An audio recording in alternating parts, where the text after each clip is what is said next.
கிறிஸ்துக்குள் பிரியமானவர்களே, நம்முடைய பிதாவாகிய கடவுளிடமிருந்தும் ஆண்டவராகிய இயேசு கிறிஸ்துவிடமிருந்தும் அனைவருக்கும் கிருபையும் சமாதானம் உண்டாவதாக. ஆமென். இந்த நாளின் தலைப்பாக லுத்தரும் சீர்திருத்தமும், லுத்தர் அண்ட் ரெஃபர்மேஷன் என்ற தலைப்பிலே நாம் தியானம் செய்வோம். கிறிஸ்துக்குள் பிரியமானவர்களே,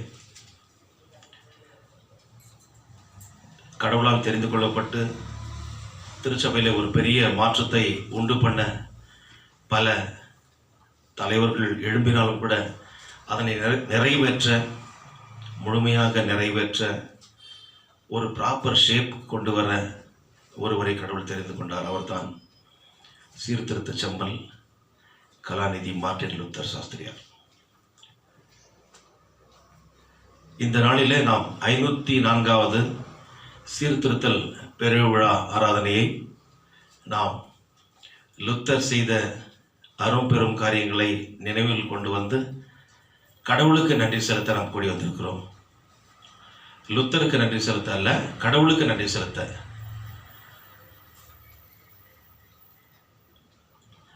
இந்த நாளின் தியான பகுதி வெளிப்படுத்தின விசேஷம் 14ஆம் அதிகாரம் வசனங்கள் 6 முதல் 7.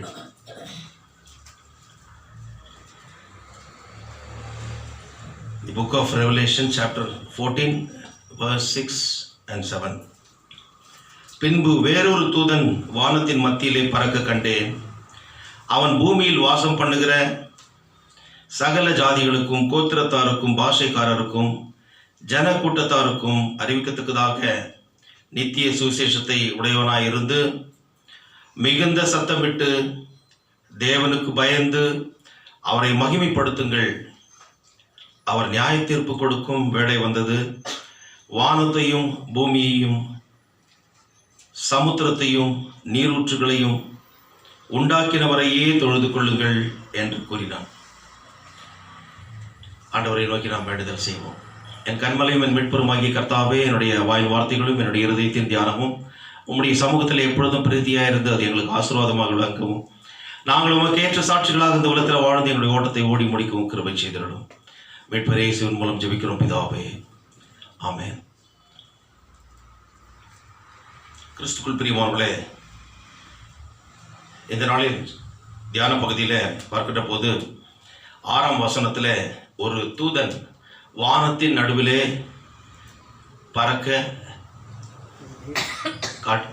பறக்கின்ற ஒரு காட்சியை பார்க்கிறோம். அவன் என்ன சொல்லுகிறான்?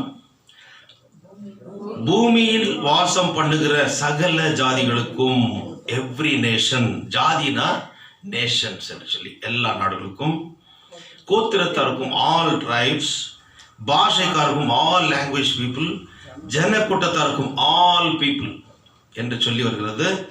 அவர்களுக்கு அறிவிக்கத்தக்கதாக நித்திய சுவிசேஷத்தை உடையவனாயிருந்து. இங்கே நான் பார்க்கிறோம், நித்திய சுவிசேஷம் என்று சொல்கிற போது eternal gospel. Eternal gospel, gospel is nothing but Jesus Christ. இவாஞ்சலியன் என்று சொல்கிற போது சுவிசேஷம் என்ற அர்த்தம். யோகிலியன் என்ற கிரேக்க வார்த்தைக்கு அதனுடைய முடிவு என்ன என்று பார்க்கும்போது இயேசு, இயேசுவே சுவிசேஷம், கிறிஸ்துவே சுவிசேஷம். ஆகவே நித்திய சுவிசேஷம் இந்த எல்லா ஜாதி மக்களுக்கும், எவ்ரி நேஷன், எல்லா கோத்திரத்தாருக்கும், எல்லா பாஷைக்காரருக்கும், எல்லா ஜனங்களுக்கும் சொல்லப்பட வேண்டிய ஒரு வார்த்தை. இந்த வார்த்தை கட்டப்பட்டிருந்தது. அதனை வெளிக்கொண்டு வந்தவர் மார்ட்டின் லூத்தர் சாஸ்திரியார். ஆகவே இது எல்லாருக்கும் சொந்தமானது. வேத புத்தகம் என்பது கடவுள் வார்த்தை. அது கடவுளால் படைக்கப்பட்ட எல்லாருக்கும் சொந்தமானது. அது சங்கிலிகளில் கட்டி மூடி வைத்து முடியாது. அதனை சொல்லாமல் வேறு காரியங்களை சொல்லி மக்களை ஏமாற்ற முடியாது. பலரை பல காலம் ஏமாற்றலாம், சிலரை சில காலம் ஏமாற்றலாம். எல்லாரையும் ஏக காலத்தில் ஏமாற்ற முடியாது. ஏமாற்றி கொண்டிருந்தவர்களை தட்டி கேட்கவும், நியாயத்தை வெளிக்கொணரவும், மார்ட்டின் லூத்தர் சாஸ்திரியாரை கடவுள் ஏற்படுத்தினார் என்று சொன்னால் மிகையாகாது. So he brought out this eternal gospel, ஸ்கிரிப்சரை, வேதத்தை வெளி கொண்டு வந்து இது எல்லாருக்கும் சொந்தம் என்பதை அவர் அனுபவபூர்வமாக்கினார். நம்முடைய வாழ்க்கையில உலகில் உள்ள மக்களுக்கு அனுபவபூர்வமாக்கினார். ஒரு காலத்துல அது எபிரேய பாஷையில, கிரேக்க பாஷையில எழுதப்பட்டிருந்தது அதனுடைய மூல பாஷை. அதிலிருந்து லத்தீன் பாஷையில், லத்தீன் வல்கேட் என்ற டிரான்ஸ்லேஷன் ஆகியிருந்தது. அதிலிருந்து தான் பிரசங்கம் பண்ணுவார்கள். எபிரேய பாஷை கிரேக்கத்திலிருந்து கூட இல்லை, லத்தீன்ல இருந்து. ஏனென்றால் அன்றைக்கு ஆங்கில வார்த்தை என்று சொல்கின்ற போது, அதாவது பிரிட்டிஷர்ஸ் அவர்கள் உலகம் முழுவதும் இந்த கலோனியல் ரூல் வந்த பிறகுதான் ஆங்கிலம் என்பது பரவினார். அதற்கு முன்பதாக அதாவது ஒரு உயர்ந்த ஒரு மொழி என்று சொல்கிற லத்தீன் பாஷை தான். ஆகவே தான் எபிரேய பாஷையிலிருந்து பழைய ஏற்பாடும் சரி, புதிய ஏற்பாட்டில் கிரேக்கத்தில் எழுதப்பட்டதும் லத்தீன் பாஷையில் வல்கேட் எழுதப்பட்டது. கிறிஸ்துக்குள் பிரியமானவர்களே, லத்தீன் நமக்கு இருக்கிறவங்களுக்கு யாருக்காவது பிரியுமா? ஹீப்ரூ கிரீக்காவது நம்ம மெசேஜில் நம்ம எடுக்கும்போது நான் சொல்லியிருக்கிறேன், அது புரியும் இல்லைங்களா? ஆனால் லத்தீன் பாஷை இங்கிலீஷ் போல தான் இருக்கும். ஆனால் இங்கிலீஷ் வந்து ஒர்க்கர்ஸ், அதாவது ordinary language. English was used by ordinary people, but Latin was used by judiciary, aristocrat people, king. அந்த மாதிரி பெரிய பெரிய ஆட்கள் பயன்படுத்தினது தான் லத்தீன் பாஷை. ஆனால் அந்த லத்தீன் பாஷையில் தான் அது எழுதப்பட்டது. ஆனால் அதிலிருந்து மார்ட்டின் லூத்தர் செய்த ஒரு பெரிய சாதனை என்னவென்றால், ஜெர்மனி பாஷைக்கு அவர் முதலாக டிரான்ஸ்லேட் பண்ணார். அது ஒரு பெரிய ஒரு சாதனை படைத்தது. உலகம் முழுவதும் அதிலிருந்து தான் மற்ற டிரான்ஸ்லேஷன்கள் போக ஆரம்பித்தது. கிறிஸ்துக்குள் பிரியமானவர்களே,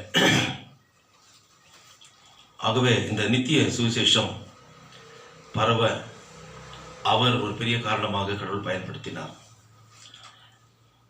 அடுத்ததாக நம்ம பார்க்கிறோம் 7ஆம் வசனத்தை, மிகுந்த சத்தமிட்டு அவன் சொல்லுகிறான், அந்த தேவதூதன் மிகுந்த சத்தமிட்டு தேவனுக்கு பயந்து அவரை மகிமைப்படுத்துங்கள், அவர் நியாய தீர்ப்பு கொடுக்கும் வேளை வந்தது. So he is proclaiming about the second coming and the judgment of our Lord and Savior Jesus Christ. நியாய தீர்ப்பு வருகிறது, நியாய தீர்ப்பு கொடுக்கும் வேளை வந்தது அப்படி சொல்லிட்டு, ரெண்டாவது காரியமா அவர் என்ன சொல்றாரு? நியாய தீர்ப்பு வருகிறது, நியாய தீர்ப்பை கொடுக்கும் காலம் வருகிறது என்று சொல்லி அடுத்ததான் யாரை நம்ப சொல்லுகிறார் பாருங்க. வானத்தையும் பூமியையும் சமுத்திரத்தையும் நீரூற்றுகளையும் உண்டாக்கினவரையே தொழுது கொள்ளுங்கள் என்று கூறினான். வர்ஷிப் தி கிரியேட்டர். அண்ட சராசரங்களையும் முன்னையும் என்னையும் படைத்த தேவனை தொழுது கொள்ளுங்கள். தேவனுக்கு பயந்து பாருங்க, மிகுந்த சத்தமிட்டு தேவனுக்கு பயந்து அவரை மகிமைப்படுத்துங்கள். அவரை தொழுது கொள்ளுகின்ற போதுதான், அவருக்கு பயந்து அவரை மகிமைப்படுத்தும் போதுதான் அவரை நாம் உண்மையாக தொழுது கொள்கிறோம் என்று அர்த்தம். ஆனால் இன்றைக்கு உலக பொருள், உலக அந்தஸ்து என்ற, அதாவது விக்கிரக ஆராதனை நம்மை பிடித்திருக்கிறது. அதாவது ஆஸ்தி, அந்தஸ்து, பொருளாசை என்னும் விக்கிரகாராதனைக்கு விலகிருங்கள் என்று சொல்லி இன்றைக்கு பொருளாசை என்னும் விக்கிரகாராதனை நம்மை பிடித்து கொண்டிருக்கிறது. ஆகவே கடவுளை நாம் உண்மையாக தரிசிக்கிறோமா, அவரை வணங்குகிறோமா என்பதை நாம் யோசித்து பார்க்க வேண்டும். பொருள் தேவைதான், பணம் தேவைதான், ஆனால் அதுவே நம்முடைய வாழ்க்கையின் இன்றியமையாத ஒன்றாக அல்ல. கடவுளுடைய வார்த்தையே, கடவுளே நமக்கு நித்தியமானவர். ஆகவே அந்த நித்திய சுவிசேஷம் எல்லாருக்கும் சொந்தமானது. அந்த தேவனை மாத்திரமே வணங்க வேண்டும். போப் பெரியவர் அல்ல, அவர் ஒருத்தர் தன் பாவத்தை மன்னிக்க கடவுளால் அனுமதி பெற்றவர் அல்ல. கடவுள் தான் நம்முடைய பாவத்தை மன்னிக்கிறவர். ரட்சிப்பு என்பது பாவ மன்னிப்பு சீட்டினால் அல்ல, இலவசமாய். இன்றைக்கு நாம் வாசி கேட்ட நிருப வாக்கியத்தில் அதனை பார்க்கிறோம். இன்றைக்கு வாசி கேட்ட நிருபத்தில் அது மிக அழகாக ரோமர் 3ஆம் அதிகாரம் 23ஆம் வசனத்தில், எல்லாரும் பாவம் செய்து தேவ மகிமையற்றவர்களாகி இலவசமாய் அவருடைய கிருபையினாலே கிறிஸ்து இயேசுவின் மீட்பை கொண்டு நீதிமான்களாக்கப்படுகிறார்கள். ஆகவே கிரியா பிரமாணத்தினால் அல்ல, விசுவாசத்தினாலேயே மனுஷன் நீதிமானாக்கப்படுகிறான். ஆகவே we get the salvation through his grace. அந்த ரட்சிப்பு என்பது நமக்கு வருகிறது. We become righteousness because of his grace, His abounding grace is making us righteous. Even though we are sinners, when we submit ourselves before God, He takes us, He considers our plea and request, and He blesses. எப்பேற்பட்ட ஒரு பெரிய பாக்கியம் இல்லையா கிறிஸ்துவுக்குள் பிரியமானவர்களே. ஆகவே இந்த அவர் கொடுக்கும் நியாய தீர்ப்பு வேலை வந்தது. ஆகவே அவரை மாத்திரமே, அண்ட சராசரத்தை படைத்த தெய்வத்தை மாத்திரமே தொழுது கொள்ளுங்கள் என்று சொல்லி இங்கே தேவதூதன் மூலமாக சொல்கிறார்.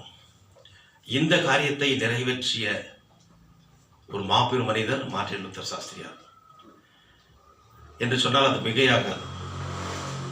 I am not exaggerating anything, but from the Bible I am finding that he has done a tremendous thing. In the eternal gospel, இந்த நித்திய சுவிசேஷத்தை வெளிக்கொண்டு வந்தவர் உண்மையா இல்லையா? அவர்தான் இல்லைங்களா?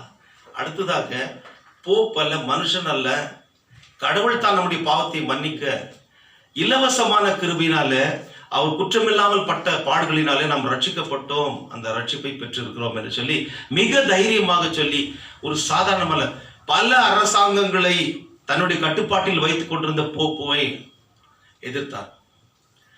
உதாரணத்துக்கு நம்முடைய இந்திய தேசத்தினுடைய ஆட்சியை நாம் விமர்சிக்கிறோம் என்றால் கொஞ்சம் யோசிச்சு பாருங்க.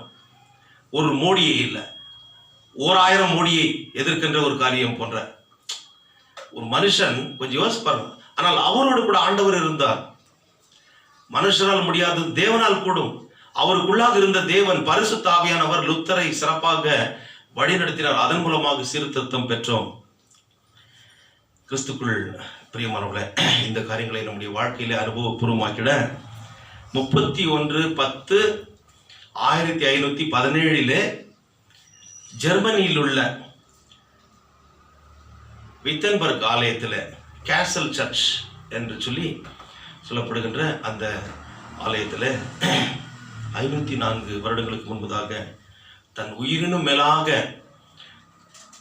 கடவுளை நேசித்தபடினால கடவுள் தன்னுடைய மனவாட்டியாகி எண்ணிய திருச்சபையை மீட்டெடுக்க தன் உயிரே போனாலும் பரவாயில்லை, தன்னுடைய வாழ்வே போனாலும் பரவாயில்லை என்று சொல்லி அநீதியை, திருச்சபையில புறையோடி கிடந்த அநீதியை எதிர்க்க அதற்கு காரணமாயிருந்த கத்தோலிக்க தலைமையிலான அவலமான நிலையை தோலுரித்து காட்ட திருச்சபையின் மாண்பை, அதனுடைய இறையாண்மையை நிலைநாட்டி பொய் போதக புரட்டுகளிலிருந்து திருச்சபையை மீட்டிட 95 நியாயங்களை வித்தன்பர்க் ஆலயத்தில், ஆலய கதவில் அவர் அடித்து ஓட்டினார்.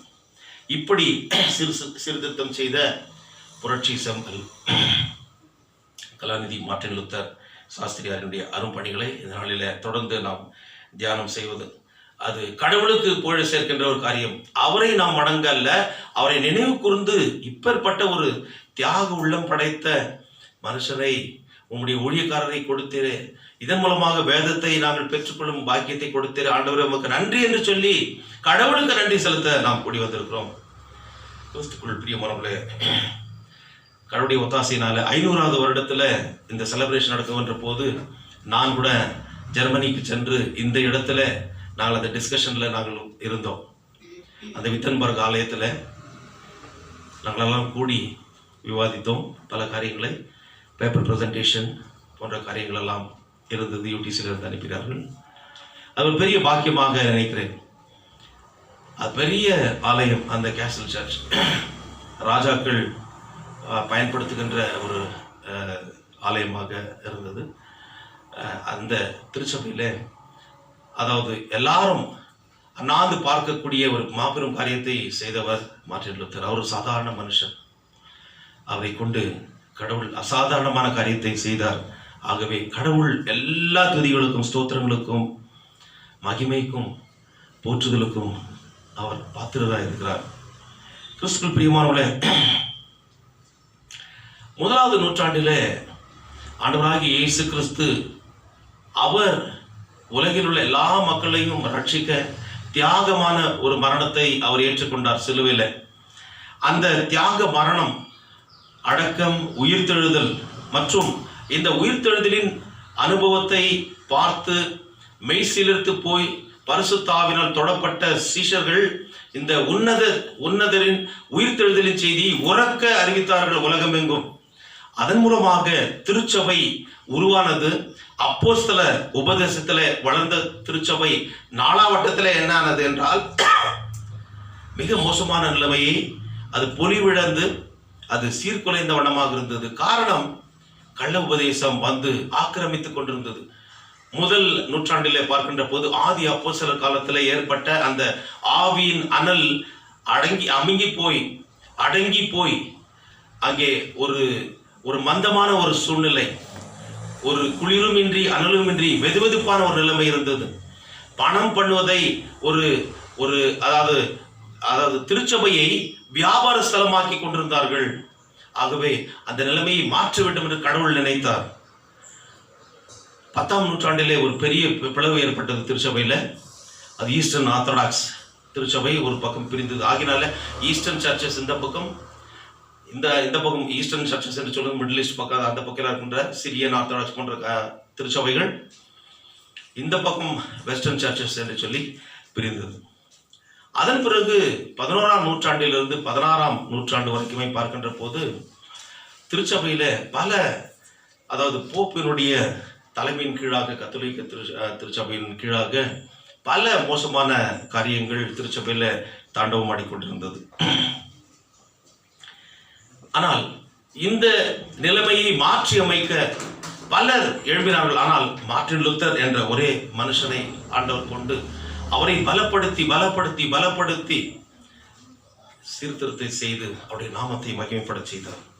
ஆகவே 16ஆம் நூற்றாண்டில் அந்த முற்பகுதியிலும் கூட ஒரு பிளவு ஏற்பட்டது. 10ஆம் நூற்றாண்டில் 10th செஞ்சுரியில் ஒரு பிளவு ஏற்பட்டது. 16ஆம் நூற்றாண்டிலும் ஒரு பிளவு ஏற்பட்டது. அது புராட்டஸ்டன்ட் மூலமாக எதிர் மறுக்கிறவர்கள். ஏனென்றால் சத்தியத்துக்கு விரோதமாக நீ சொல்லுகின்ற காரியத்தை எதிர்க்கிறோம் என்று சொல்லி தைரியமாக லுத்தரும் மற்றவர்களும் சொன்னார்கள். ஆகவே அவர்கள் திருச்சபையிலிருந்து நீக்கப்பட்டார்கள். அவர்கள் தான் புராட்டஸ்டன்ட்கள், எதிர் மறுக்கிறவர்கள் என்று சொல்லி அதற்கு அர்த்தம். கிறிஸ்துவுக்குள் பிரியமானவர்களே, இப்பொழுது இந்த நிலைமை வருவதற்கு காரணமாக இருந்த போப்பை குறித்து இந்த நேரத்தில் நாம் முதலாவதாக தியானம் செய்வோம். போப் என்பவர் கிறிஸ்துவ திருச்சபைக்கு தலைமை பொறுப்பில் இருந்தவர் என்று சொல்லி நாம் பார்க்கிறோம். இவர்கள் கத்தோலிக்கர்கள் சொல்லுகின்ற ஒரு காரியம் அதுதான். முதலாவது போப் பேதுரு அப்போஸ்தலர் தான், அதாவது கடவுளுடைய சீஷனாக இருந்த பேதுரு தான் முதலாவது போப் என்று சொல்கிறார். ஆனால் நம்முடைய ஒரு அண்டர்ஸ்டாண்டிங் என்னன்னு பார்க்கின்ற போது ஆண்டவராகிய இயேசு கிறிஸ்துவே அவர் ஊழியக்காரர், அவர் மூலமாக வந்ததுதான் திருச்சபை, அவர் தான் திருச்சபையினுடைய தலையும் சிரசுமா இருக்கிறார்கள் என்று சொல்லி. ஆகவே அந்த பாப்பல் அந்த ஒரு ட்ரீயை நாம் ஃபாலோ பண்ணுவது கிடையாது. ஆகவே கிறிஸ்துவுக்குள் பிரியமானவர்களே, இந்த போப் தான், இவர் மூலமாகத்தான், அவர் தான் கடவுளுடைய உண்மையான பிரதிநிதி, திருச்சபையின் தலைமை அவர்தான் என்று சொல்லி அதற்கு தலைமையிடமாக வாட்டிக்கன், இத்தாலியில் இருக்கின்ற வாட்டிக்கன், அது பெரிய ஒரு குட்டி நாடு, அது குட்டி நாடு, அதை தலைமையிடமாக கொண்டு போப் செயல்பட்டார். உலகில் கடவுளின் பிரதிநிதி போப் ஒருவரே என்று அந்த காலத்தில் சொல்லப்பட்டது. அவர் தவறே செய்யாதவர். தவறு செய்யாதவங்க யாரும் இருக்காங்களா? பைபிள் என்ன சொல்லுது? நல்லவன் ஒருவனும் இல்லை என்று சொல்லி ஆண்டவர் சொல்றார். அப்போ நல்லவன் ஒருவனும் இல்லை என்று சொல்லும் வந்து போப் தவறே செய்யாதவர் என்றால் இது நியாயமா? ஆனால் அவர்கள் சொன்னார்கள், அவர் தவறே செய்யாதவர், மக்களின் பாவங்களை மன்னிக்க தெய்வீக அதிகாரம் கொண்டவர் அவர் ஒருவர் மாத்திரமே என்று சொன்னார்கள். அப்போ அவரை கடவுளா வச்சுட்டாங்க இல்லையா? கடவுளா வச்சுட்டாங்க. எப்போ அந்த உரிமையை அவர்கள் பறித்துக் கொள்கிறார்கள், கடவுளுக்குரிய மகிமையை பறித்துக் கொள்கிறார்களோ அங்கே கேடு வருதுன்னு அர்த்தம். அது எவ்வளவு நாள் போகுது என்பதை பார்த்து பார்த்து பார்த்து பார்த்து அதற்கு ஒரு முடிவு கட்டுகிறார் ஆண்டவர். நம்முடைய தேசத்திலோட காலாகாலமாக கட்டி காத்து வந்த அந்த உரிமை, சுதந்திரத்துக்காக போராடி சேர்த்து வைத்த அந்த அதாவது நம்முடைய இந்திய தேசத்தினுடைய ஜனநாயகம், அந்த ஒருமைப்பாடு இன்றைக்கு குலைச்சலாக்கப்பட்டு வருகிறது. அது பொறுத்து கொண்டே இருக்கிறோம். எவ்வளவு நாள் தான் சொல்லி நம்ம வேதனைப்பட்டு கொண்டு, ஆனால் ஒரு நாள் வருகிறது, அன்றைக்கு எப்படி லுத்தரை கொண்டு பெரிய காரியத்தை ஆண்டவர் செய்தாரோ, இங்கே நம்முடைய தேசத்தில் கூட நீயும் நானும் ஜெபிக்கின்ற போது பெரிய மாற்றத்தை கொண்டு வருவார். அந்த காலத்திலே போப் மிக ஆடம்பரமான ஒரு வாழ்க்கையை வாழ்ந்து கொண்டிருந்தார். அரண்மனை, வாட்டிக்கன்ல போய் பார்த்தீங்களா, அந்த அரண்மனை பெரிய அரண்மனை, அதுதான் அவருடைய வீடு. சுகபோகமாக அவருக்கு இன்னும் படைபலமெல்லாம் இருந்தது. எல்லா விதமான ஃபோர்ஸஸ், செக்யூரிட்டி ஃபோர்ஸஸ், மன்னர்களை அந்த காலத்தில் அதாவது அரசாங்கமும் எல்லா நாடுகளும் அவருடைய கட்டுப்பாட்டில் இருந்தது. கிறிஸ்தவ நாடுகளாக இருந்த எல்லா நாடுகளையும் அவர் கட்டுப்பாட்டிலே வைத்திருந்தார். அவருடைய பேச்சை கேட்காத, அவர் சொல்லுகின்ற அந்த காரியத்தை கேட்காத மன்னர்கள் அவர்கள் வாசல் ஸ்டேட் என்று சொல்லி அவர் அறிவித்தார். அதாவது அடிமைகளாக கப்பம் கட்ட வேண்டும், அவருக்கு கப்பம் கட்ட வேண்டும், அல்லது அன்கண்டிஷனலா அந்த ராஜா மன்னிப்பு கேட்கணும். இல்லை என்றால் அந்த நாட்டில் உள்ள ராஜாவுக்கும் அந்த நாட்டு மக்களுக்கும் 5 வருஷம் சர்வீஸ் கிடையாது, வர்ஷிப் கிடையாது, கம்யூனியன் இது இருக்காது என்று சொல்லி அவர்களை அந்த மாதிரி ஒதுக்கி வைத்திருந்தார்கள். ஒதுக்கி வைத்திருந்தார் போப். யோசிப்பார், இங்கிலாந்து அப்பேற்பட்ட ஒரு சூழ்நிலை அனுபவிச்சிருக்கிறது. 13ஆம் நூற்றாண்டுல அது போன்ற ஒரு சம்பவம் நடைபெற்றது. அதாவது போப் இன்னசென்ட் 3, அவர் பேர் பாருங்க, போப் இன்னசென்ட் 3. இன்னசென்ட் என்ன? அப்பா. அவர் செய்த காரியம் 5 வருட காலம் கடவுளை தொழுது கொள்ளக்கூடாது, ராபோஜனம் கிடைக்காது என்று சொல்லி அவர்களை வாசல் ஸ்டேட்டாக அவர் இது பண்ணார். இன்டர்டிக்ட் அவர் கொடுத்தார், ஒரு அதிகாரம், ஒரு கட்டளை பிறப்பித்தார். கேட்டுதான் ஆகணும். அவர்கள் அப்படி அந்த கொதித்து எழுந்து ஆரம்பித்தது தான் அதன் பிறகாக வந்த 13வது 14ஆம் நூற்றாண்டு 15வது நூற்றாண்டுல கடவுள் லுத்தரை பிறப்பிச்சார். அதுக்கு பிறகு பல அதாவது ரிஃபார்மர்ஸ்கள் உருவானார்கள். கிறிஸ்துவுக்குள் பிரியமானவர்களே, திருச்சபை பதவிகளை மன்னர்களை கட்டுப்படுத்தி கொண்டு திருச்சபை பதவிகளை பணத்துக்காக விற்று பெரும் செல்வம் அவர்கள் குவித்துக் கொண்டிருந்தார்கள். ஒரு கார்டினல் போஸ்ட் இது பண்ணணும்னா இவ்வளோ, இந்த போஸ்ட் வரணும்னா இவ்வளோன்னு சொல்லிட்டு காசாகி, இன்றைக்கும் பாருங்க ஒரு சர்ச்சில் ஒரு மெம்பர் ஆகணும்னா இன்றைக்கி இருக்கிற மெயின்லைன் சர்ச்சுங்களில் இவ்வளோன்னு அவங்களுக்கு ஒரு சீட் இருக்குதான், ஸ்கூல்களில் அட்மிஷன் இவ்வளோ பணம் வருதான்.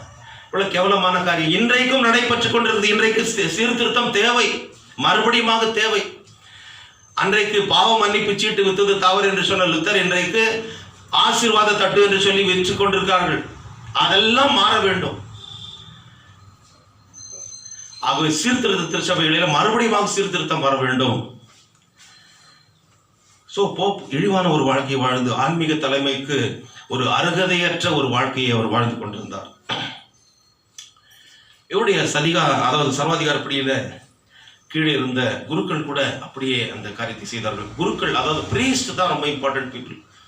அவர்களிடத்துல தான் போய் பாவத்தை அறிக்கை செய்ய வேண்டும் என்ற கட்டளை இருந்தது. இன்றைக்கு கூட இருக்குது. பாவத்தை போய் அறிக்கைனா தனியாக ஒரு அந்த இதில் உட்காந்து வர்றது, இதில் அந்த எவிடன்ஸ் பாக்ஸ் போல் அதில் அவர் உட்காந்து அந்த இதை முடிக்குவார், போயிட்டு இது பண்ணும் அந்த காரியங்கள்லாம். ஆனால் கடவுள் தான் நம்முடைய பாவனை மன்னிக்கிறவர். அவரிடத்துல அறிக்கை செய்ய வேண்டும், அவரிடத்துல முறையிட வேண்டும். அது திருச்சபையில் கூடி நாம் அந்த காரியத்தை செய்ய வேண்டும் என்று சொல்லி லுத்தர் அந்த காரியங்களை செய்தார். குருக்கள் சபைகளை ஆட்சி செய்தனர். அவர்கள் சொல்வது தான் வேத வாக்கு, அவர்களை யாரும் கேள்வி கேட்க முடியாது. அடுத்ததாக பாவ தண்டனை குறைப்பு என்று பார்க்கின்ற போது பாவ மன்னிப்பு சீட்டு, சேல் ஆஃப் இன்டெலிஜென்ஸ் என்று சொல்லி அது வாங்குவதனால் இந்த பாவம் மன்னிப்பு, அவர்கள் செய்த பாவம் குறைகிறது, அது மன்னிக்கப்படுகிறது என்று சொல்லி அவர்கள் போய் சொல்லிக் கொண்டிருந்தார்கள். அது இன்னும் டீட்டெயில் நாம் பார்க்கலாம். பதவிகள், சபையின் முக்கிய பதவிகளை லஞ்சம் கொடுத்து அவர்கள் பெறலாம் என்ற ஒரு பழக்கம் இருந்தது. அந்த காரியத்தை இன்றைக்கு கூட அநேக திருச்சபைகளில் நாம் பார்க்கிறோம். கிட்டத்தட்ட சொன்னா தமிழ்நாட்டில் ஒரு, அதாவது எலெக்ஷன் ஸ்லோகன் போல அது வச்சார்கள், collection commission corruption, collection commission and corruption. இப்படி இருந்த ஒரு நிலைமையை மாற்றி அமைக்க லுத்தரை கடவுள் பயன்படுத்தினார். அவர்கள் சொன்ன ஒரு காரியம் என்னவென்றால், கிறிஸ்து நம் பாவங்களுக்காக நம்மை தண்டிக்கும் கொடிய நீதிபதி. எப்படி ஃபோக்கஸ் பண்றாங்க பாருங்க. அவர் கொடிய நீதிபதி.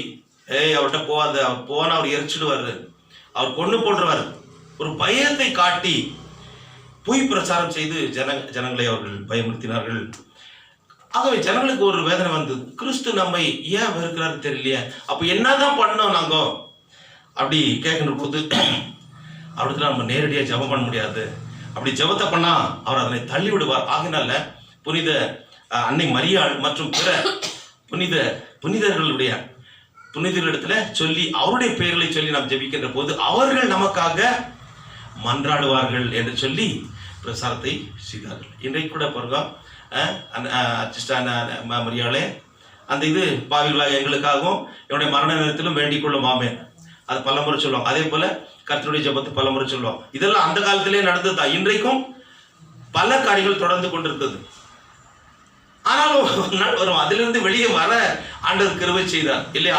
அதான் சீர்திருத்தம். அவர் தான் எதிர்மறுக்கிறவர்கள். கிறிஸ்துவுக்குள் பிரியமானவர்களே, கடவுளுடைய மரணம் என்பது அது நம்முடைய ஜென்ம பாவத்தை மாத்திரமே போக்கும்.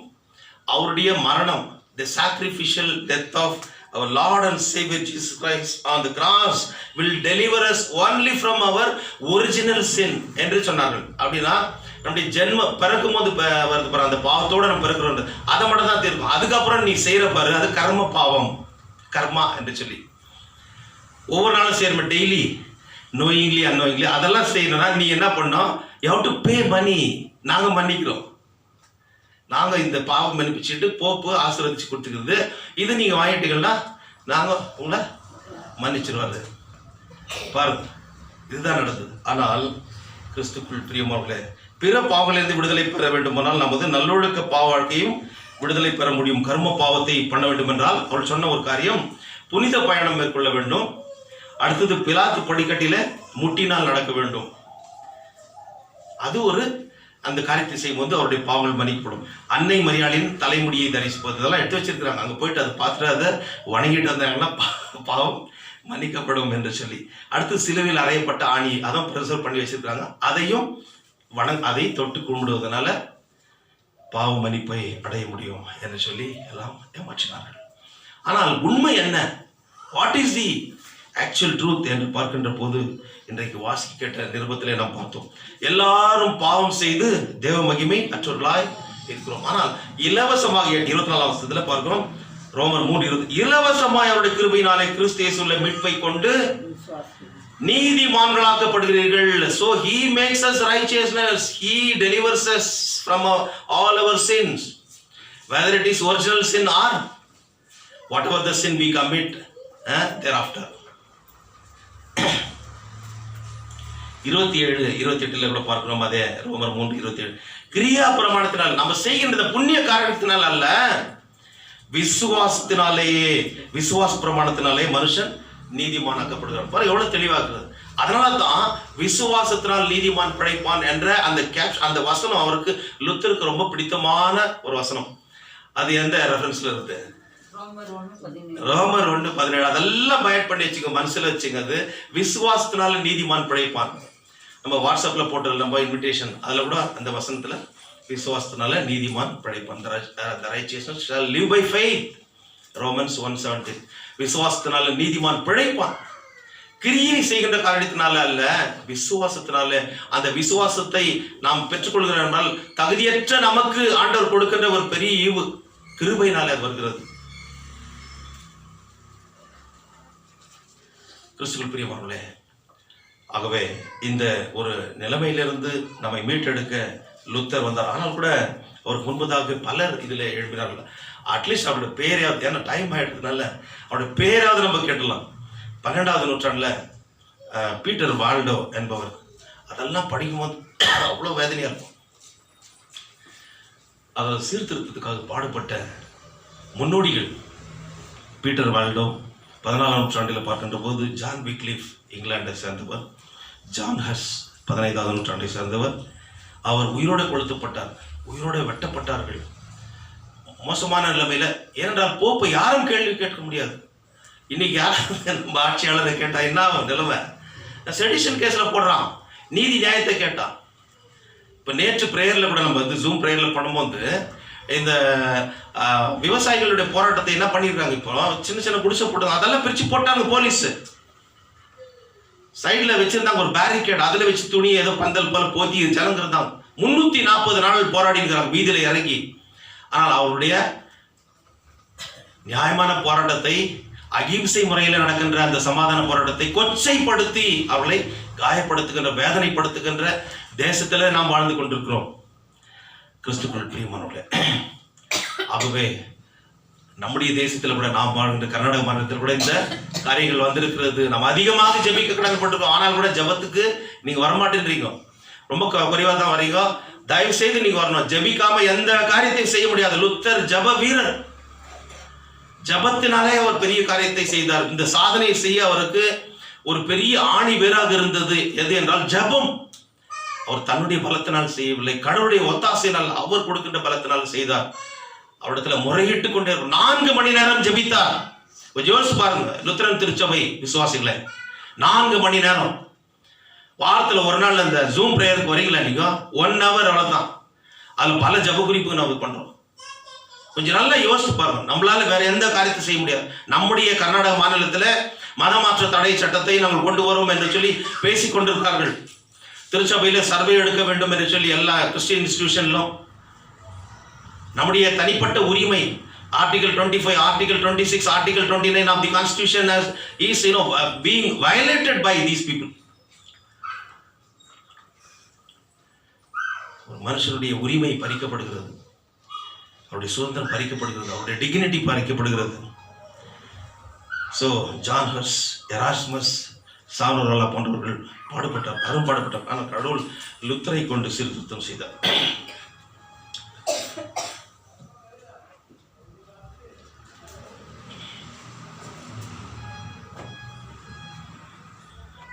ஆகவே இந்த நேரத்தில் லுத்தரை பற்றி நாம் சில காரியங்களை பார்ப்போம். இன்னைக்கு பெரிய கண்டிப்பாக இது எல்லாத்தையும் சொல்லி தான் ஆகணும். ஜோஸ் பாருங்க, அவருடைய பிறப்பிலிருந்து அவர் சீர்திருத்தம் செய்து எல்லா காரியத்தையும் கண்டென்ஸ் பண்ணி சொல்ல வேண்டும் என்றால் பொறுத்து தான் ஆகணும்.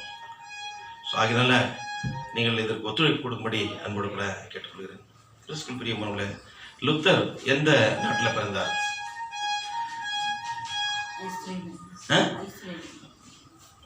ஓகே, ஐஸ்லேபன், அது ஒரு சிட்டி. ஓகே, எந்த நாடு?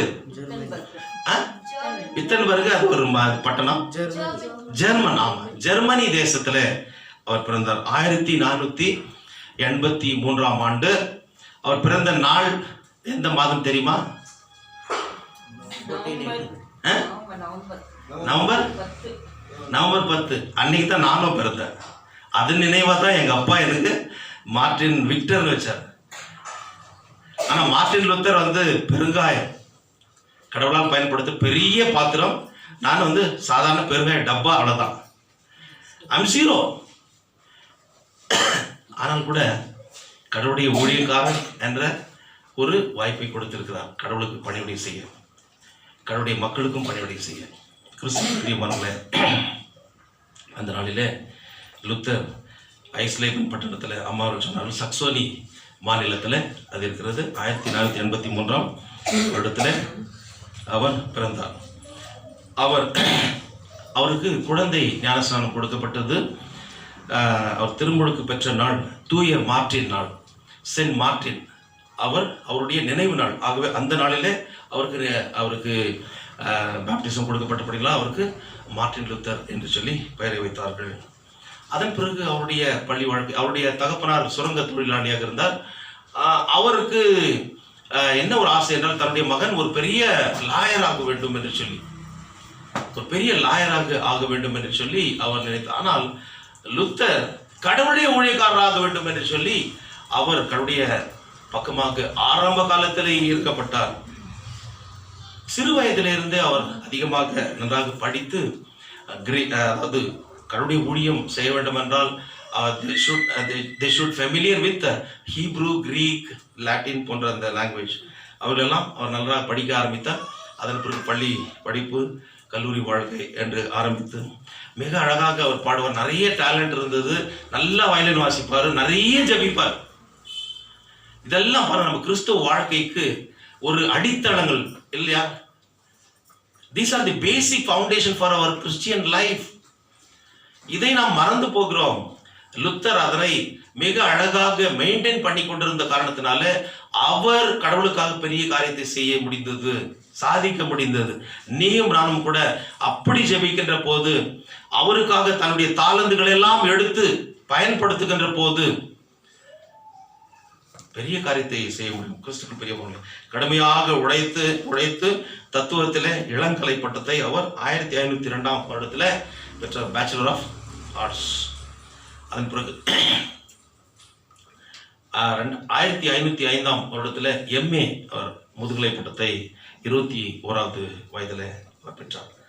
அதன் பிறகு அவர் நடந்த ஒரு சம்பவம் தான், இது வரைக்கும் அவர் செக்குலர் எஜுகேஷன் தான் அவர் படிச்சிருக்கிறார் உலக பிரகாரம். அதன் பிறகு கடவுளுடைய வார்த்தையை அவர் கடவுளுடைய ஊழியம் செய்ய வேண்டும் என்று சொல்லி அவர், அதாவது லைப்ரரியில் நிறைய நேரம் ஸ்பெண்ட் பண்ணி அவர் படிக்க ஆரம்பித்தார். அதிக நேரம் ஸ்பெண்ட் பண்ணி படித்த நம்முடைய இந்திய தலைவர் கூட ஒருத்தர் உண்டு. அவர் யாரு? ஆமா, பாபா சாஹேப் அம்பேத்கர். அவர் படித்து கொண்டே இருப்பார், வீட்டு பக்கத்திலேயே இருப்பார். லைப்ரரி இருந்தால் நல்லா இருக்கும் அப்படின்னு நினைச்சார். கிறிஸ்துவுக்குள் பிரியமானவர்களே, ஜபத்தோடு படித்தார் லுத்தர்.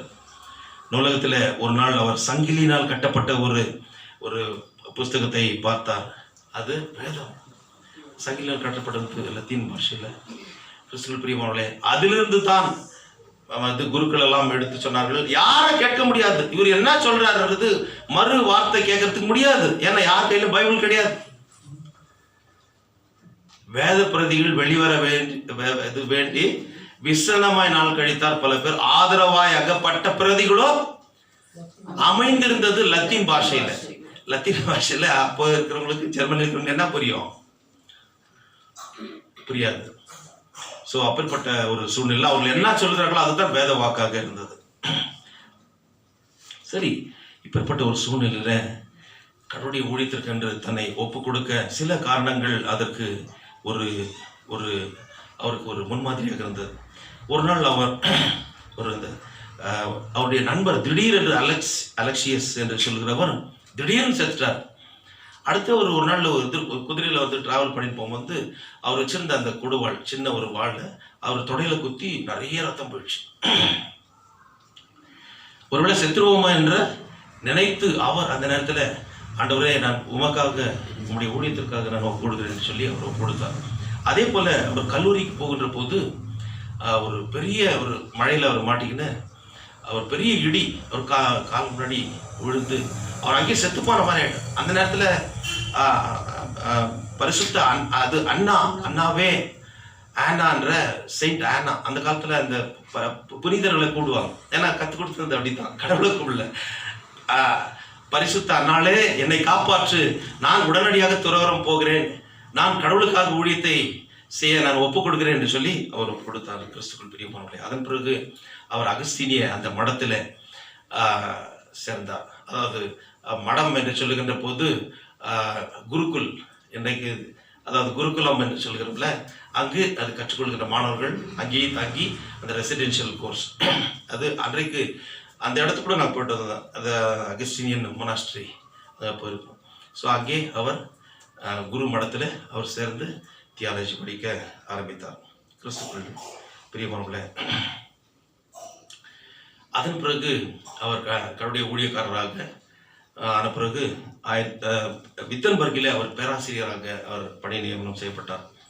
பணி நியமனம் செய்யப்பட்ட பிறகு அவர் சொல்லப்பட்ட ஒரு காரியம் எங்க, தியாலஜிக்கல் காலேஜில் அரிஸ்டாட்டில் பற்றி போதி, அரிஸ்டாட்டில் பற்றி, பிளேட்டோவை பற்றி, இன்னும் அந்த அதாவது பிலாசபிக்கல் தாட்ஸ் அதைத்தான் போதிக்கணும். இன்றைக்கு கூட அவங்க என்ன பண்ணுறாங்க, கேத்தலிக் ப்ரீஸ்ட் என்ன பண்ணுறாங்க, பிலாசபிக்கல் ஸ்டடீஸ் முடிச்சுப்புறம் தான் அவங்க போகிறாங்க கம்பல்சரி. நானும் இப்போ பார்த்துக்கணும் எவ்வளோ சில இதுங்களில்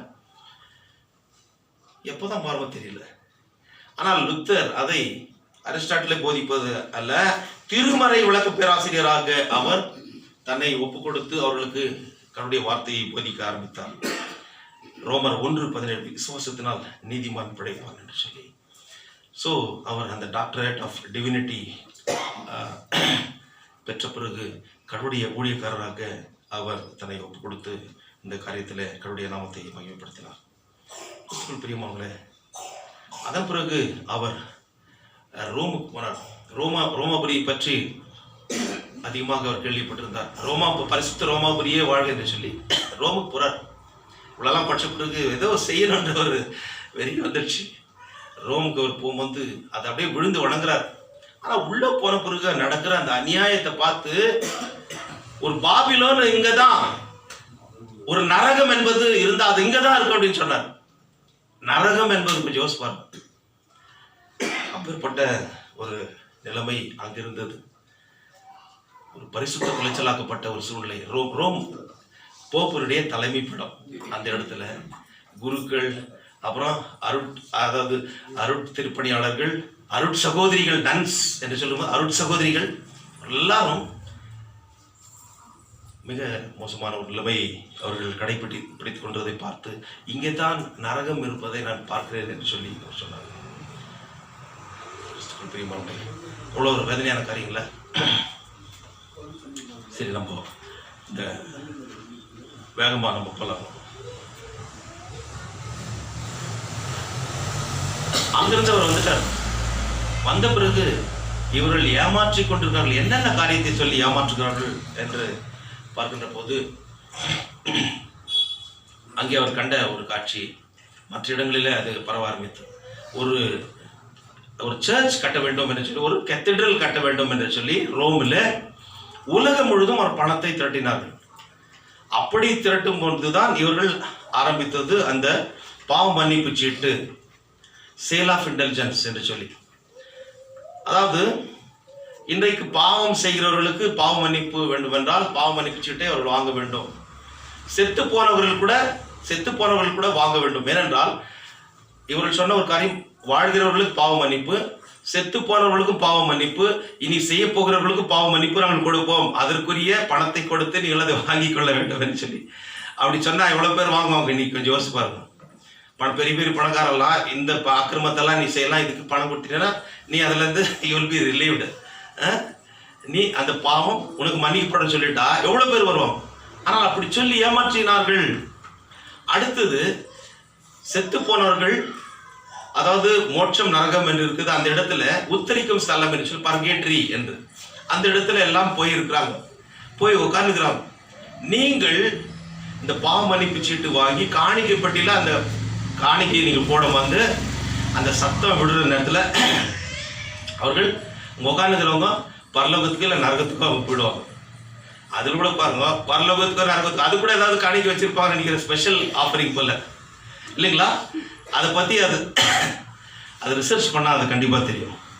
so as soon as the coin in the coffer rings, the soul from purgatory springs. இவ்வளோ அழகாக சொல்கிறார். As soon as the coin in the coffer rings, the soul from purgatory springs. நம்ம பாஷையில் சொல்லணும்னா, காணிக்கப்பட்டுக்குள்ள அது டொங்கன்னு விழுந்த உடனே சொயங்கன்னு அவங்க போயிடுவாங்க. அப்படி பக்கத்தில் உட்காந்துக்கிறோம். ஏன்னா மோசமான காரியம் இல்லை. ஆகவே இந்த உத்தரிக்கும் ஸ்தலம் அதாவது வேதத்திற்கு புறம்பானது, பாவ மன்னிப்பு சீட்டு என்பது வேதத்திற்கு புறம்பானது என்று சொல்லி அதனை எதிர்த்தார் லூத்தர். இந்த பாவ மன்னிப்பு சீட்டை விற்க ஆள் ஏற்படுத்திய பேர் ஜான் டெக்ஸல். அவன் ரொம்ப வித்தியாசமாக அதை வந்து எல்லாத்தையும் சொல்லி இது பண்ணுவான். அம்மா தாய்மாரே, இது ஒரே ஒரு வாய்ப்பு, நான் போயிடுவேன், நான் இன்னைக்கு தான் வந்திருக்கிறேன். உங்கள் அப்பா அம்மா கொஞ்சம் நல்லா யோசிப்பார். உங்களெல்லாம் பெற்று வளர்த்து சோறு போட்டவங்க இப்போ அவங்க எங்கே இருக்கிறாங்க? செத்து போனவங்க அங்கே இருக்கிறாங்க. அவங்க மோட்சத்துக்கு போகணும்னா போடு, அப்படியே ஒரு அவன் சொன்னது அப்படியே ஜனங்களை மயக்கிட்டான்னு சொல்லி இருக்குது. மயக்கிட்டான். He enticed the people. அப்போ இந்த மாதிரி சொன்னா ஜனங்க என்ன பண்ணாங்க? ஐயோ, எங்கள் அப்பா அம்மா என்ன இது வரைக்கும் பார்த்தோம், எப்படியாவது அது கடவுளம் பட்டாது இல்லை, நிலத்தையாவது வித்தாலும் கொடுத்தலாம் அப்படின்னு சொல்லி எல்லாவற்றையும் போட்டார்கள். பெரிய அளவில் பணத்தை குவித்தார்கள். கிறிஸ்துக்குள் பெரியவர்களே, உத்திரிக்கும் ஸ்தலம்ன்றதும் போய், பாவம் மன்னிப்பு பணத்தினால வர்றதுன்றதும் போய் ஆகினால இதற்கு முடிவு கட்டத்துக்காக மரணத்திற்கு பின் ஆன்மாக்கள் நேராக விண்ணுலம் செல்லாமல் உத்திரிக்கும் ஸ்தலம் வரை சென்று விடுகிறது என்று சொல்லி பின்பு உயிருள்ளவர்களையும் அவள் செய்கின்ற ஜபத்தினால். இவங்க சொன்னது அது மட்டும் இல்லை, நீங்கள் இந்த காசை போட்டு நீங்கள் ஜபம் பண்ணணும், அந்த ஜப மாலையை நீங்கள் உருட்டணும், அப்புறம் நிறைய புண்ணிய காரியம் செய்யணும், அடுத்து இதெல்லாம் நீங்கள் செய்தீங்கன்னா அவங்க போயிடுவாங்க. ஆனால் பணம் கொடுத்து அந்த சத்தம் விழுந்தோம்னா போயிடுவாங்க, அது மட்டும் கேரண்டி சொல்லி அவர் வந்து என்ன பண்ணாரு, அவர் என்ன பண்ணாரு, அதாவது தப்பான வழியில் அவர்களை வழி நடத்தினார்கள். கிறிஸ்துக்குள் பெரியவங்கள, இது அவர்களுக்கு வேதம் இருந்தால் தானே, அது வேதத்தின் அடிப்படையில் அவங்க சொல்றாங்கன்னு தெரியும். வேதம் இல்லை, மறைந்த புதையல் போல இருந்தது. ட்ரெடிஷனை பற்றி அவர்கள் போதித்தார்கள், பாரம்பரியத்தை குறித்து போப்புனுடைய கருத்துக்களை போதித்தார்கள். They taught the Pope's teachings and also they taught Francis and Dominicans the teachings. அவர்களெல்லாம் புனிதர்கள், அவர்களெல்லாம் குறித்து சொல்றதுனா என்ன பிரயோஜனம்? கடவுளுடைய வார்த்தை சொல்ல வேண்டிய இடத்துல சொல்லாமல் இப்படியாக ஏமாற்றுகின்றவர்கள் இருக்கின்ற போது, ஏமாறுகிறவர்கள் இருக்கின்ற போது ஏமாற்றுவர்கள் இருப்பார்கள். ஜனங்கள் ஏமாளிகளாக இருந்தார்கள், இந்த ஏமாற்றுக்காரர்கள் ஏமாற்றி கொண்டிருந்தார்கள். அவர்களுக்கு வேட்டு வைக்க ஆண்டவர் லுத்தரை தெரிந்து கொண்டார், அரிஸ்டாட்டிலை பற்றி. ஆகவே இன் டோட்டாலிட்டி என்ன நடந்தது என்றால், கிறிஸ்துவனுடைய சுவிசேஷம் மறைக்கப்பட்டது, மறுக்கப்பட்டது. அது இல்லாமல் வாழ்வே இல்லை. மற்றவர்கள் 1000 தான் சொன்னாலும் பிரயோஜனம் இல்லை. மோட்சம் செல்ல எளிய வழி துறவரம் தான், முற்றும் துறத்தல், செலபேசி என்று சொல்லி. செலபேசினா அதாவது பிரம்மச்சாரியம்ன்றது ஆண் வந்து ஊழியம் போகிறோன்னா அவன் வந்து மேரேஜ் பண்ணக்கூடாது, பெண்ணை ஊழியம் போனோன்னா மேரேஜ் பண்ணக்கூடாது. அதான் அவர் அருட்திரு இல்லை அருட்பணி என்று சொல்லி சொல்றாரு ரெவரண்ட். இந்த பக்கம் வந்து நன்ஸுக்கு வந்து சகோதரிகள், அருட்பணி சகோதரிகள் என்று சொல்லி. ஸோ அவர்கள் திருமணம் செய்யணும். இது என்ன அநியாயமாக்குது? லுத்தர் சொல்றாரு. அவர் வந்து எல்லாத்தையும் படிச்சு அவர் பெரிய அதில் ஒரு பெரிய எக்ஸ்பர்ட், பெரிய ஸ்காலர் ஆன பிறகு அவர் சொல்றார், அந்த மாதிரி இல்லையே, வேதத்தில் இல்லையே. குடும்பம் வந்து கடவுள் ஏற்படுத்துது. ஆகினால குடும்பத்தை கடவுள் மோட்சத்துக்கு போனோம்னா இப்படி சொல்றது பொய். கடவுள் வந்து துறவரமா இருந்துதான் நீ ஊழியம் செய்யறேன்னு சொல்லல. ஆகினால் திருமணம் செய்து கொள்ள நியாயமானதுன்னு சொல்லிட்டேன். புரிச்சுக்கல? குடும்பம் என்பது கடவுளை ஏற்படுத்துது. இதை மையமாக வைத்துதான் 19ஆம் நூற்றாண்டுல மேக்ஸ் வெபர்ஸ், அவர் வந்து கிரேட் சோசியாலஜிஸ்ட், அவர் பொலிட்டிஷியன். அவர் எழுதினார் ஒரு புஸ்தகத்தில் பார்க்கும்போது, அது ரெஃபர்மேஷன் அண்ட் இட்ஸ் எத்திக்ஸ் என்ற அந்த ஒரு புஸ்தகத்தில் ரொம்ப அழகான ஒரு காரியத்தை அவர் எழுதியிருப்பார். அதில் இந்த ஊழியம் என்பது இந்த மாதிரி ஒரு பிரம்மச்சாரியத்தை எடுத்து அதை செய்யணுன்றது கிடையாது. செலபேசி என்பது மாத்திரமல்ல, அது ஒரு சும்மா ஒரு அதாவது வேதத்துக்கு புறம்பான ஒரு காரியம். ஆனால் வேதத்துக்கு ஏற்ற ஒரு காரியம் என்ன என்று பார்க்கின்ற போது அவர் சொன்ன ஒரு காரியம் இதுதான். அந்த புஸ்தகத்தினுடைய பெயர் the Protestant ethic and the spirit of capitalism. 1904 1905 அவர் எழுதினார். அதனை டிரான்ஸ்லேட் பண்ணி 1930 ஒரு அமெரிக்கன் சோசியாலஜிஸ்ட் டால்கோட் பார்சன் என்பவர் இங்கிலீஷில் டிரான்ஸ்லேட் பண்ணார். இதில் என்ன போட்டுக்கிறாருன்னா, அதாவது கடவுளுடைய அழைப்பு என்பது அந்த ஊழிய கால் இருந்து பாரு, அவர் வந்து சொன்ன ஒரு காரியம், இட் இஸ் அ வொகேஷன், அது ஒரு வேலை தான். அதனால மற்றவங்களும் அவங்களுடைய பணியை வந்து முழு அர்ப்பணிப்போடு செய்யணும். இந்த ஒரு காரணத்தினால ரெஃபர்மேஷன், இந்த ப்ராட்டஸ்டன்ட் எத்திக் அண்ட் தி இதன் மூலமாக வந்தது என்ன தெரியுங்களா? ஒருத்தரும் ரொம்ப கவனமா, தீவிரமா, டெடிகேட்டடோட அவங்களுடைய வேலையை செய்ததுனால அந்த அழைப்புன்ற அந்த ஒகேஷன், வேலை என்ற ஒரு காரியத்து கடவுள் எல்லாருக்கும் அந்த 100% தன்னுடைய பங்களிப்பை கொடுத்து, எந்த வேலையாக இருந்தாலும் சரி, ஸ்வீப்பர் வேலையாக இருந்தாலும் சரி, நீ கடவுளை போதிக்கிற வேலையாக இருந்தாலும் சரி, நீ ராஜாவாக இருந்தாலும் சரி, நீ பூஜாவாக இருந்தாலும் சரி, உன்னுடைய வேலையை நீ பங்க்சுவலாக செய். அப்படி செய்யத்தான் இந்த வெஸ்டர்ன் கேபிட்டலிசம் என்பது வளர்ந்தது என்று சொல்லி ஒரு பெரிய ஒரு கண்டுபிடிப்பை அவர் கண்டுபிடித்தார், மேக்ஸ் வெபர். கிறிஸ்துக்குள் பிரியமானவர்களே, உடலை வருத்தி கொண்டு பிச்சை எடுத்து இதன் மூலமாக மோட்சம் செல்வதெல்லாம், ஆனால் அவரும் அதை செய்தார். ஆரம்பத்தில் அவர் தெரியல. ஆனால் வேதத்தை படித்து அதனுடைய விசுவாசத்தினாலே நீதிமான் பிழைப்பான் என்ற அந்த ஒரு காரியத்தை உணர்ந்து அது கிருபையினாலே வருகிறது, கிறிஸ்துவினாலே வருகிறது, வேதத்தினாலே வருகிறது என்ற அந்த உண்மையை அவர் சொல்லி அதன் மூலமாக அவர் தெரிந்து கொண்டார். ஆகவே தான் அவர் மிக ஆணித்தரமாக இந்த காரியங்கள் எல்லாம் எதிர்த்து நிற்க வேண்டும் என்று சொல்லி அவர் எதிர்த்து நின்றார். இந்த நிலையிலேயே, இந்த ஒரு சூழ்நிலையில 95 நியாயங்கள், இன்னும் நிறைய விஷயம் இருக்குது, பல எதிர்ப்புகளை அவர் சந்தித்தார். 95 நியாயங்களை அவர் அச்சிட்டு ஐரோப்பா முழுவதும் அது பரவினது. கிறிஸ்துவுக்கு தெரியுமாறுல அந்த 95 நியாயத்துல 95 தீசிஸ்ல என்ன போடப்பட்டிருக்குதுன்னு இன்னொரு 5 மினிட்ஸ்ல முடிச்சிடலாம். 5-10 மினிட்ஸ்ல அதுல 95 பவர்ஃபுல் ஸ்டேட்மெண்ட் டிஃபெண்டிங் தி authentic Christian faith against misleading regional religious practices. அடுத்ததாக பார்க்கின்ற போது his actions were the catalyst for the Protestant Reformation. அவருடைய ஒவ்வொரு நடவடிக்கையும் இது திருச்சபைக்கு விரோதமான காரியம், இது வேதத்திற்கு விரோதமான காரியம் என்று துணிகரமாக நின்று அந்த விதன்பர்க் ஆலயத்தில் அந்த 95 நியாயங்களை அவர் போட்டார்.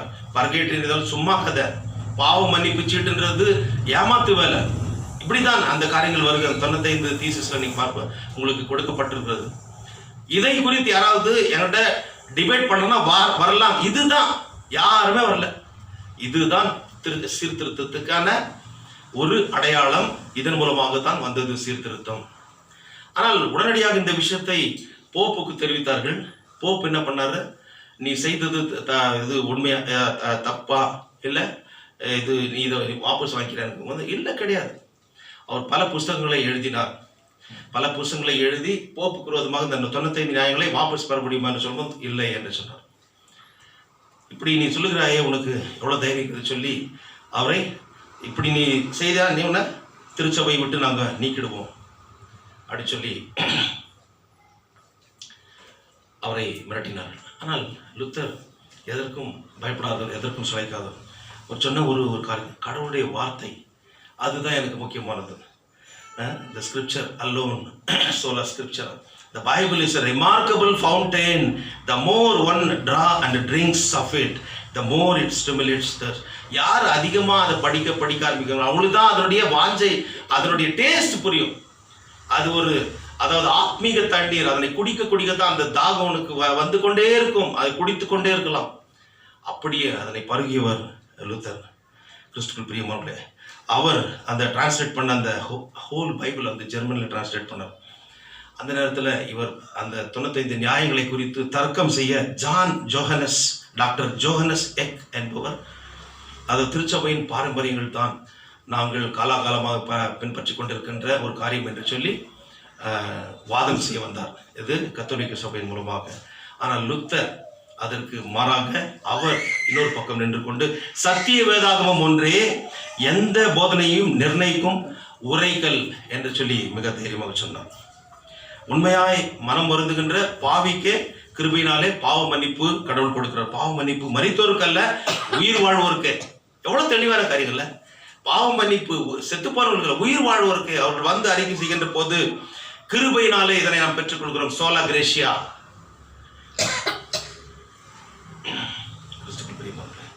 பாவங்களை மன்னிக்க போப்புக்கு அதிகாரம் இல்லை, பாவ மன்னிப்பு சீட்டு வெறும் பணம் சேர்க்கின்ற ஒரு வணிகமே என்று சொல்லி அதனை அவர் எதிர்த்தார்.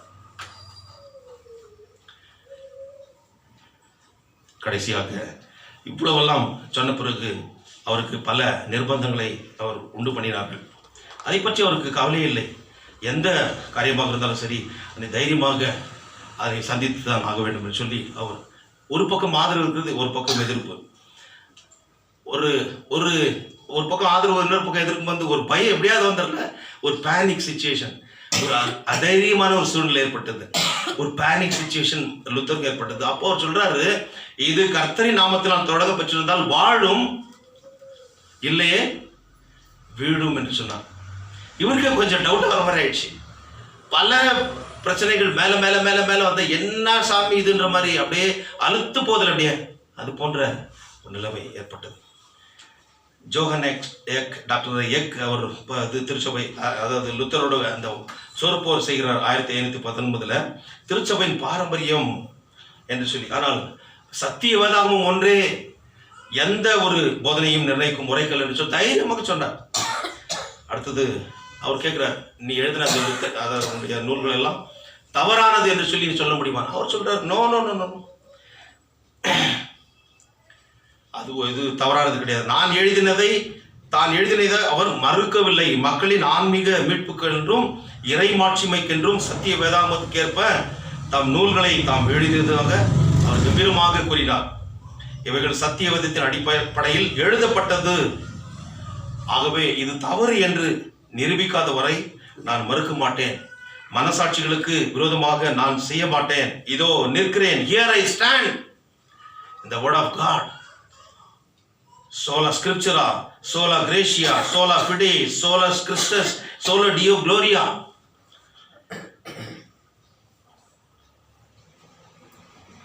கடவுளுடைய வார்த்தையினால் மாத்திரமே, கிருபையினால் மாத்திரமே, விசுவாசத்தினால் மாத்திரமே, கிறிஸ்துவினால் மாத்திரமே, கிறிஸ்துவை மகிமைப்படுத்துவதனால் மாத்திரமே என்று சொல்லி அந்த 5 அதாவது foundation stones for the reformation, 5 solas. அவர் மிக அழகாக இந்த காரியங்களை, இதோ நான் கடவுளுடைய வார்த்தையிலே நிற்கிறேன், ஆகவே என்னை ஒன்றும் செய்ய முடியாது என்று சொல்லி. ஆகவே போப்பினுடைய ஆணைக்கேற்ப அவர் திருச்சபை விட்டு நீக்கப்பட்டார். 1720 He was excommunicated from the church. அது மாத்திரமல்ல, அவர் தேவதூஷணம் சொன்னார் என்று சொல்லி, கடவுளுக்கு விரோதமா. யார் சொன்னது? உண்மையை சொன்னவருக்கு they branded him as a heretic. அவன் தேவதூஷணம் சொன்னான், கடவுளுக்கு விரோதமான பொய் போதகம் பண்ணினார் என்று சொல்லி லுத்தரை அவர்கள் திருச்சபையை விட்டு நீக்கினார்கள். ஆனால் இப்பொழுது அவர்கள் ரியலைஸ் பண்ணி 21வது நூற்றாண்டில் அவர்கள் அதனை உணர்ந்தார்கள். 1974 அவர்கள் செய்த தவறை போப்பை அறிவித்தார். இது தேவையானது ஒன்று தான் என்று சொல்லி. கிறிஸ்துவுக்குள் பிரியமானவர்களே, கடவுளுடைய வார்த்தையை உலக பிரகாரமான கட்டுப்பாடுகளை அவர்கள் கட்டுப்படுத்தி வைக்க முடியாது. அவர் எல்லா கட்டுப்பாடுகளுக்கும் மேலானவர். ஆகவே கடைசி கட்டத்தில் வந்திருக்கிறோம். 5ஆம் சார்லஸ் மன்னன் ஒரு கூட்டத்தை கூட்டுறார். எப்படியாவது ஒரு ராஜா வந்து கூட்டி மிரட்டினா ஏதாவது ஆகும்ன்றது.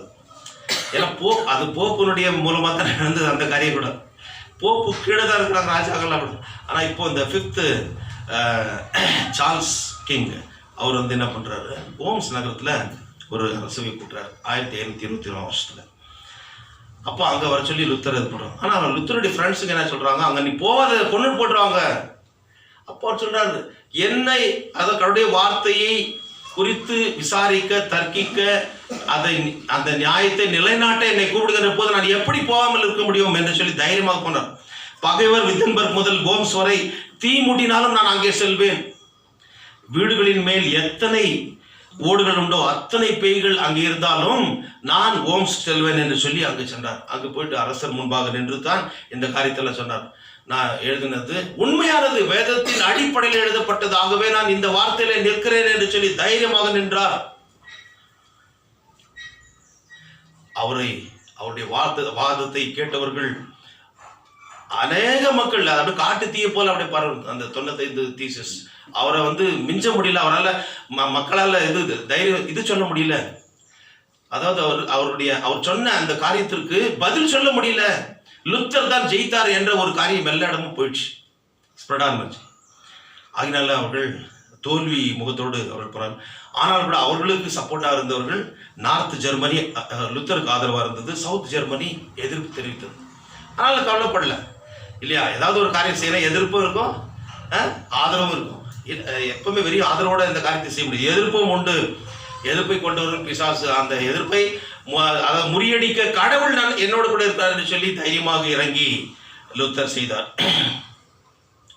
ஸோ அந்த பேரவையிலே கூடி அந்த ஓம்ஸ்ல அந்த தீர்மானம் செய்து அங்கு தர்க்கம் நடைபெற்ற அந்த தர்க்கம் அது கடுமையாக அந்த சத்தியத்தை அவர் ஆதரித்து அவருடைய கோட்பாடுகளை எதிர்த்ததால் இவர்கள் எதிர்க்கிறவர்கள் அல்லது எதிர்மறுக்கிறவர்கள் புராட்டஸ்டன்ட் என்ற பெயர் அன்றையிலிருந்து உண்டாயினது.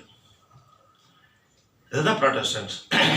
ஸோ அதன் பிறகு நடந்த ஒரு காரியம் என்னன்னா, அந்த நேரத்தில் இந்த ஆக்ஸ்பர்க் கன்ஃபெஷன், அகுஸ்தாபுரி அறிக்கைகள், விசுவாச லுத்தரன் விசுவாச பிரமாணத்தில் அது மிக முக்கியமானது. அதில் எழுதுனது யாரு? ஆக்ஸ்பர்க் கன்ஃபெஷன் எழுதுனது யாரு? யாரு? அமைதியாட்டி சொல்லுங்க. கமான். ஆக்ஸ்பர்க் அகுஸ்தாபுரி அறிக்கைகள் எழுதுனது யாரு? யாருன்னு சொல்லலாம். எப்படிமா அவ்வளோ இது தைரியமா சொல்றீங்க, எவ்வளோ ஆடித்தரமா சொல்றீங்க? எப்படி சொல்றீங்க? வேற எனி அதர் வியூஸ்? நான் இப்படி கேட்கறதுனால ஏதாவது சந்தேகம் இருக்கும்னு நிறைய பேர் சொல்ல வரக்கூட நீங்க என்ன பண்றீங்க, யோசிக்கிறீங்க. லுத்தருடைய நண்பர் ஒருத்தர் இருந்தார்ல, யார் பேர் என்ன?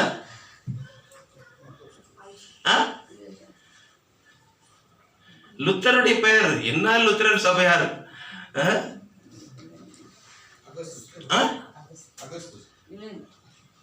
அது வந்து அகஸ்து. Okay, Philip மெலாங்டன். அவர் எழுதுனது தான்.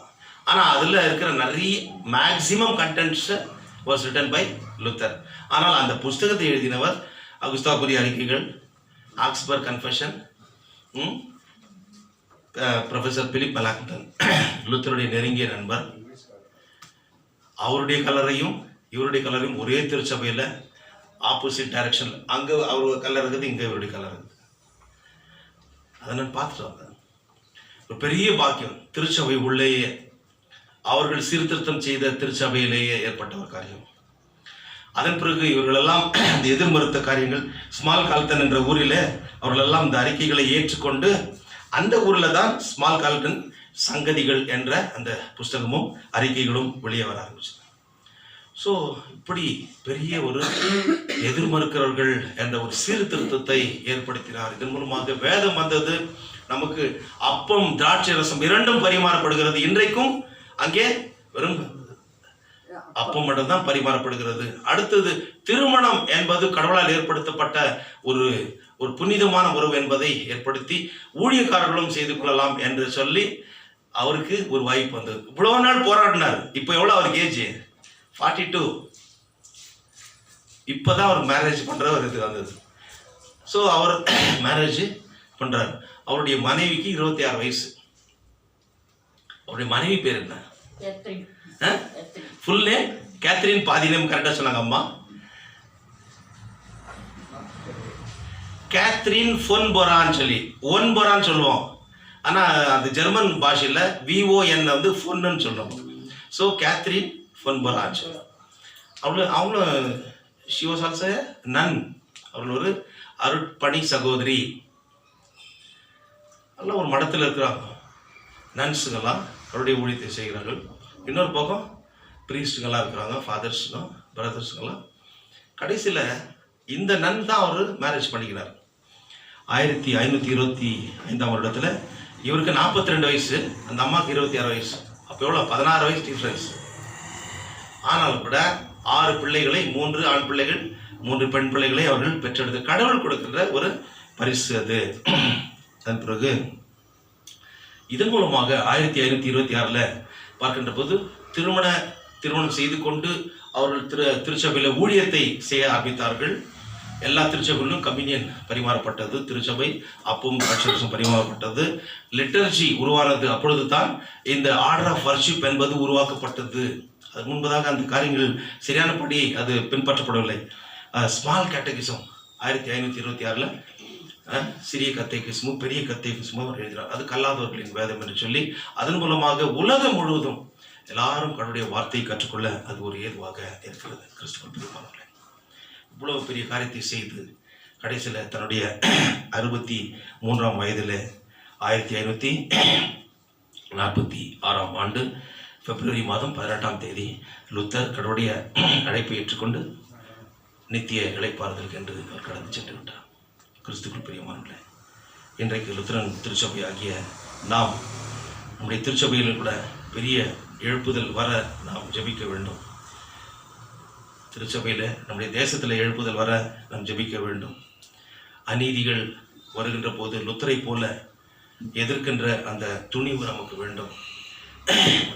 கடவுளுடைய பலத்தை பெற்றுக்கொள்ள ஜெபம் என்ற ஆயுதத்தை அவர் அதிகமாக பயன்படுத்தினார். அந்த ஜெபத்தை நாம் பின்பற்ற வேண்டும். அவர் தனக்கு கொடுத்திருந்த தாளந்தை பயன்படுத்தினார். பல லாங்குவேஜை கற்றுக்கொண்டு, நாம் பல லாங்குவேஜ் கற்றுக்கொண்டு கடவுளுடைய ஊழியத்திற்கென்று அதனை பயன்படுத்துவோம். இசை ஞானம், அவர் வாஸ் எ கிரேட் வயலினிஸ்ட். அவர் இசையின் மூலமாக கடவுளுடைய நாமத்தை மையப்படுத்தினார். 400 பாடல்களுக்கு மேலாக எழுதினவர் லுத்தர். அது தெரியாத விஷயம். ரீசெண்டாக நேற்று முந்தின படிக்கும்போது 400 பாடலுக்கு மேலே எழுதியிருக்கிறார். மியூசிக் கம்போஸ் பண்ணியிருக்கிறார். ஸோ தன்னுடைய தாளந்துகளை அதிகபட்சமாக தன்னுடைய இளமையை இயேசுவுக்கு அவர் பரிசாக்கினார்.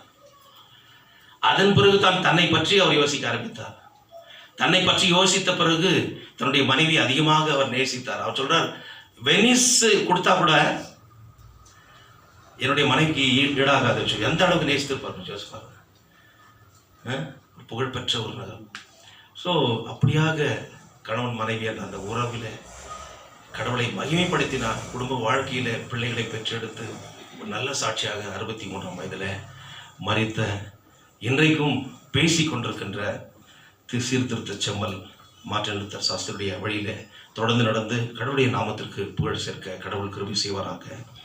ஆமென். எல்லாபத்துக்கும் மேலான தெய்வீக சமாதானம் நம்முடைய இருதயங்களையும் சிந்தனைகளையும் கிறிஸ்து இயேசுக்குள்ளாக நம்மை பலப்படுத்தி காப்பாராக. ஆமென்.